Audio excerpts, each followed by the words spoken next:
sejahtera. Okey, saya akan membentangkan tajuk tadbir urus korporat. Tadbir urus korporat iaitu daripada segi Malaysia Code and Corporation Government (MCCG), proses dan struktur yang digunakan bagi mengarah, mengurus perniagaan dan hal ehwal sesebuah syarikat bagi meningkatkan keuntungan perniagaan dan bertanggungjawab korporat dengan tujuan utama iaitu mencapai nilai jangka panjang pemegang saham tanpa mengedepankan kepentingan pihak yang berkepentingan. Okey, fungsi tadbir urus korporat ada 3, iaitu yang pertama pengawasan iaitu oversight. Pemantauan dan pengawasan membolehkan setiap keputusan dibuat oleh pihak pengurusan dipersoalkan dan dicabar serta dapat mengurangkan risiko salah urus. Objektif bagi pengawasan ni adalah untuk mengurangkan penyalahgunaan kuasa. Maka kalau ada pengawasan yang dilakukan, kuranglah penyalahgunaan kuasa, sebab tak beranilah kalau ada pihak atasan yang macam awasi gerak-geri kerja, buat berani lagi ke nak salah guna kuasa, nanti kena tangkap macam tu. Seterusnya tanggungjawab iaitu accountability. Keputusan yang diambil oleh pihak pengurusan selaras dengan penyataan strategi arah tuju firma atau berdasarkan misi dan visi syarikat. Okey, maksudnya kat sini keputusan yang diambil tu mestilah kena selaras lah dengan objektif syarikat supaya objektif tu tercapai lah. Seterusnya pengawalan iaitu kontrol, proses pengauditan dan meningkatkan keputusan serta tindakan organisasi dan prestasi sebenar syarikat dibandingkan dengan bajet piawaian atau matlamat. Maksudnya proses kawalan ni akan meningkatkan keputusan. Maksudnya di sini kalau ada bandingkan bajet dengan matlamat yang sebenar lepas tu kalau ada macam terlebih atau terkurang, maksudnya kawalan boleh dilakukan lah oleh orang yang bertanggungjawab. Seterusnya adalah mekanisme dalam tadbir urus korporat, iaitu dia ada 2, dalaman dan luaran. Bagi dalaman pula, ini untuk mengekalkan sistem dan mekanisme kawalan, dan dalaman yang berkesan berkaitan dengan penyata kewangan dan proses pelaporan kewangan. Dan contohnya lembaga pengawal, jawatan audit dalaman dan pasukan pengurusan eksekutif. Tapi bagi urus tadbir daripada luaran pula, ini untuk memastikan tindakan pengurusan membawa kepada pemaksimuman nilai pemegang saham dan tidak membahayakan kumpulan pemegang kepentingan lain seperti juraaudit luar dan badan pengawal selia. Okey, seterusnya kita masuk kepada prinsip tadbir urus. Di dalam prinsip tadbir urus terdapat 4 elemen, termasuklah pengarah, ganjaran pengarah, pemegang saham dan accountability dan audit. Jadi kita akan pergi kepada pengarah terlebih dahulu. Jadi pengarah ialah badan terdiri daripada anggota yang dipilih atau dilantik untuk menyelia kegiatan sesebuah syarikat atau penubuhan. Yang kedua, setiap syarikat ini tersenarai haruslah diketuai oleh lembaga pengarah yang efektif, di mana lembaga hendaklah terdiri daripada pengarah eksekutif dan bukan eksekutif. Yang ketiga, bagi melancarkan pelantikan pengarah baru kepada lembaga pengarah, suatu prosedur yang formal dan telus harus dilaksanakan. Dan terakhir, pengarah dikehendaki melaporkan diri bagi tujuan pelantikan semula pada waktu yang tetap dan sekurang-kurangnya setiap 3 tahun. Jadi, terdapat 4 komposisi lembaga pengarah, termasuklah dilantik oleh pemegang saham pada mesyuarat agung tahunan. Lembaga pengarah ni boleh terdiri daripada pengarah eksekutif dan bukan eksekutif. Separuh daripada lembaga pengarah ni merupakan pengarah bebas dan tempoh untuk jadi seorang pengarah ni tak boleh melebihi tempoh kumulatif iaitu 9 tahun. Jadi terdapat beberapa peranan ahli lembaga pengarah, termasuklah menetapkan strategi termasuk mentadbir dan menetapkan hal tuju strategik syarikat serta menjalankan pengawasan terhadap pengurusan. Yang kedua, menentukan sama ada perniagaan diuruskan dengan baik melalui cara menyelia dan mentaksir prestasi pengurusan. Okey, di dalam elemen pengarah terdapat ciri-ciri kebebasan pengarah bukan eksekutif. Contohnya ialah pengarah bukan eksekutif ni tak akan masuk campur atau terlibat dalam pengurusan aktiviti biasa dalam sesebuah syarikat tersenarai dan tidak menerima ganjaran dalam memberi perkhidmatan perundingan kepada syarikat tersenarai selain daripada ganjaran daripada lembaga pengarah. Okey, seterusnya kita pergi kepada ganjaran pengarah, di mana ganjaran pengarah ialah tahap ganjaran yang hendak ditentukan haruslah mencukupi. Komponen ganjaran pengarah eksekutif harus distrukturkan. Tahap ganjaran harus mencerminkan pengalaman dan tahap tanggungjawab yang dijalankan oleh bukan eksekutif. Syarikat harus menubuhkan prosedur yang formal dan telus. Elemen yang ketiga ialah pemegang saham, di mana pihak pengurusan syarikat dan pemegang saham hendaklah bersedia berdialog berdasarkan objektif pemahaman bersama dan mengadakan mesyuarat agung tahunan iaitu AGM setahun sekali. Elemen yang terakhir ialah accountability dan audit. Di dalam elemen accountability dan audit terdapat 3 item iaitu laporan penyerta kewangan, di mana laporan penyerta kewangan yang seimbang dan boleh difahami haruslah dipersembahkan kepada ahli lembaga. Laporan penyerta kewangan yang baik dapat membantu pelabur menilai prospek dan kedudukan syarikat. Yang kedua, kawalan dalaman, di mana ahli lembaga hendaklah mengekalkan sistem kawalan dalaman yang kukuh untuk menjaga pelaburan pemegang saham dan aset syarikat.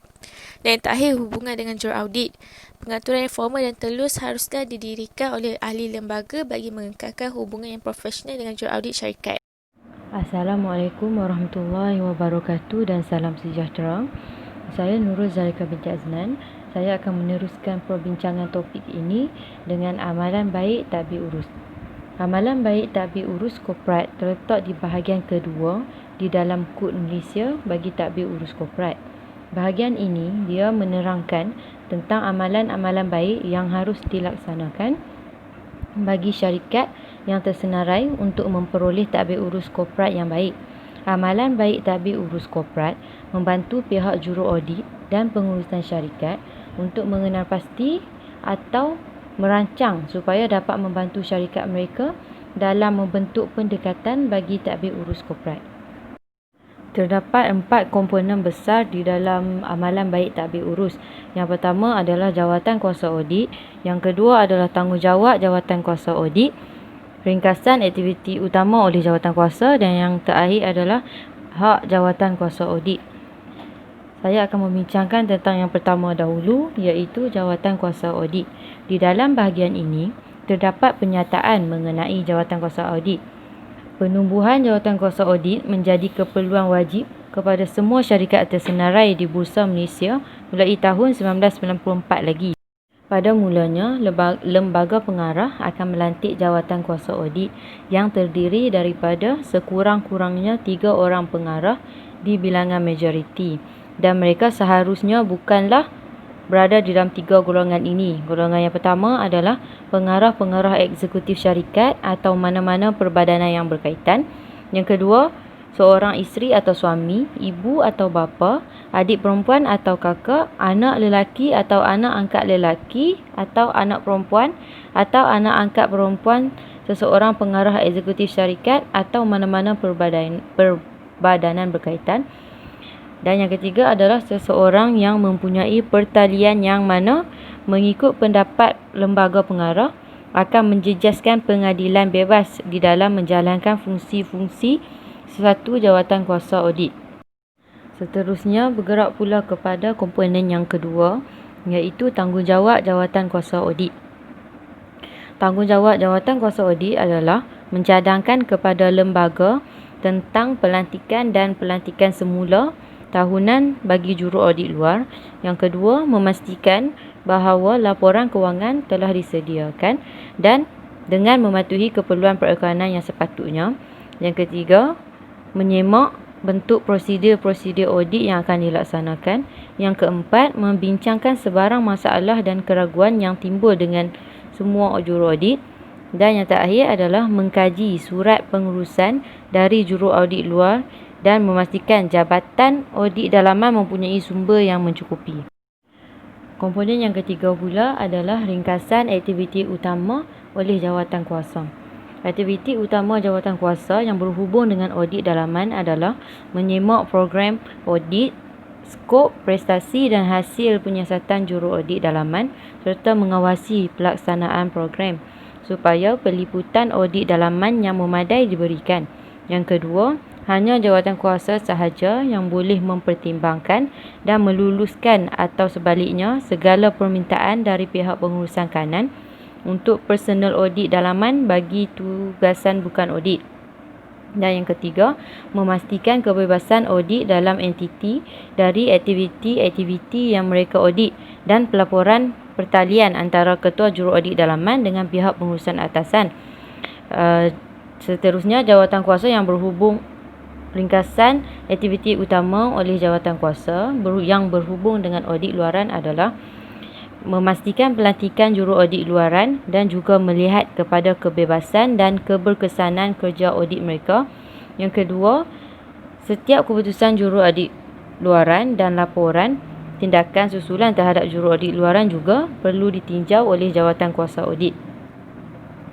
Bagi keputusan kewangan, tanggungjawab jawatan kuasa audit adalah memantau penyata kewangan suku tahun dan penyata kewangan kumpulan sebelum mencadangkan kepada lembaga pengarah untuk diluluskan.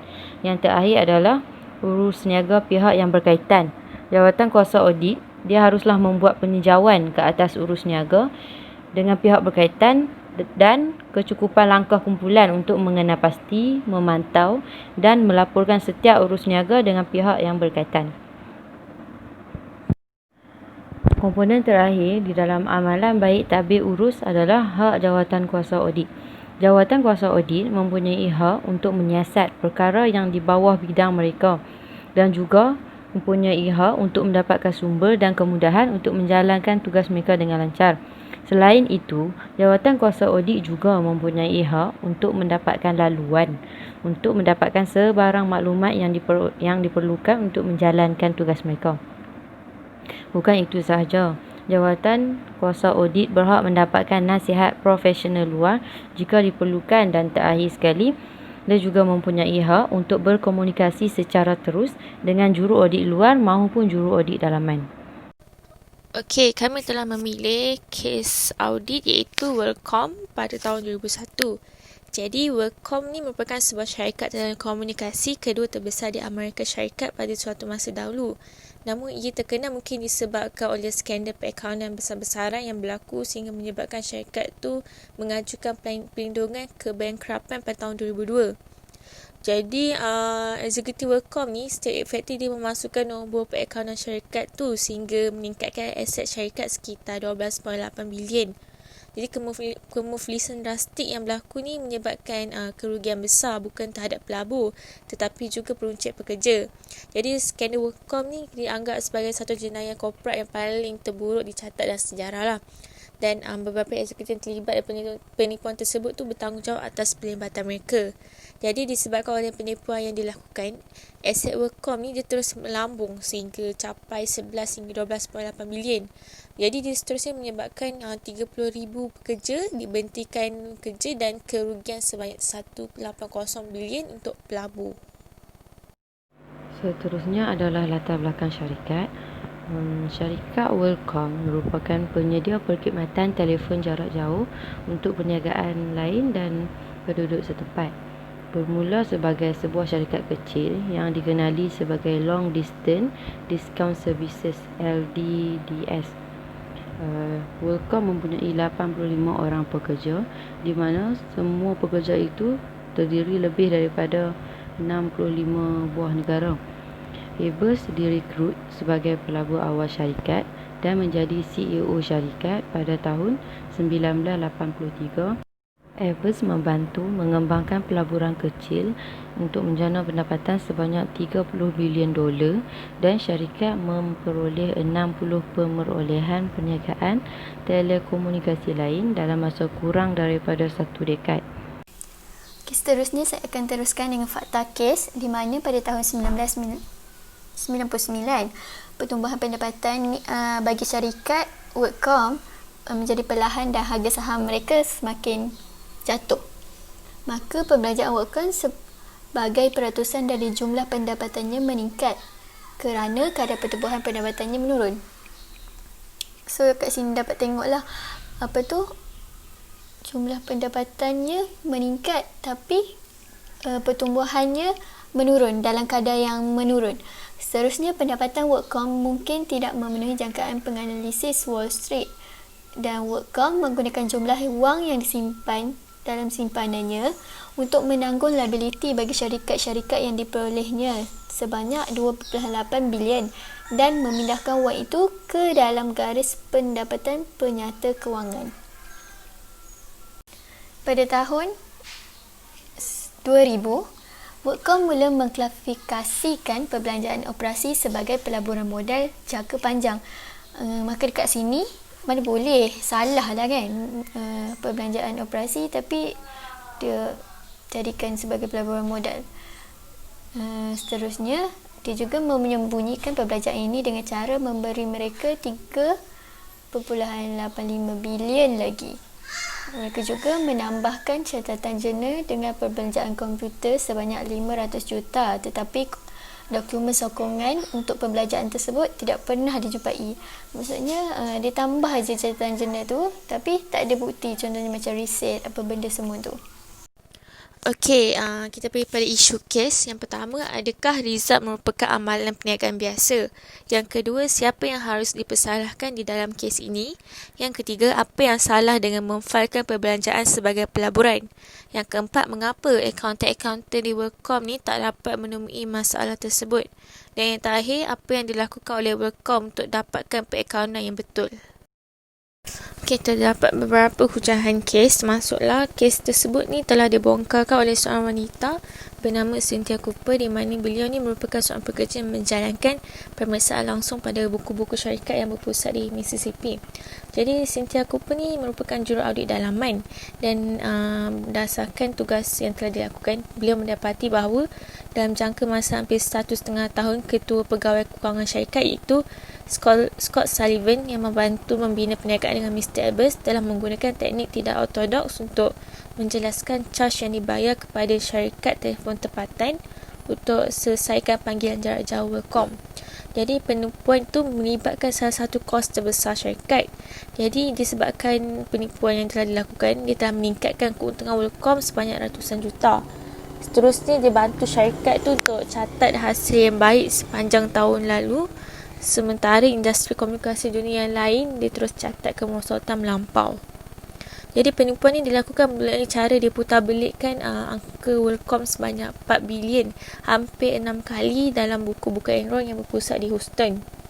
Jadi dia menggunakan maklumat yang diberi Ketua Jawatan Kuasa Audit Syarikat iaitu Max Bobbitt telah menggunakan bukti Miss Cooper untuk menyokong pemecatan Encik Sullivan pada malam hari Selasa. Bagi keputusan kes pula adalah Bernard Albers dihukum atas 9 tuduhan penipuan sekuriti dan dijatuhkan hukuman penjara selama 25 tahun pada tahun 2005. Bekas CFO Scott Sullivan menerima hukuman penjara 5 tahun setelah mengaku bersalah dan memberi keterangan terhadap kesalahan Albers. Pada 18 Disember 2019, Albers diberikan pembebasan awal dari penjara atas alasan kesihatan setelah menjalani hukuman selama 14 tahun.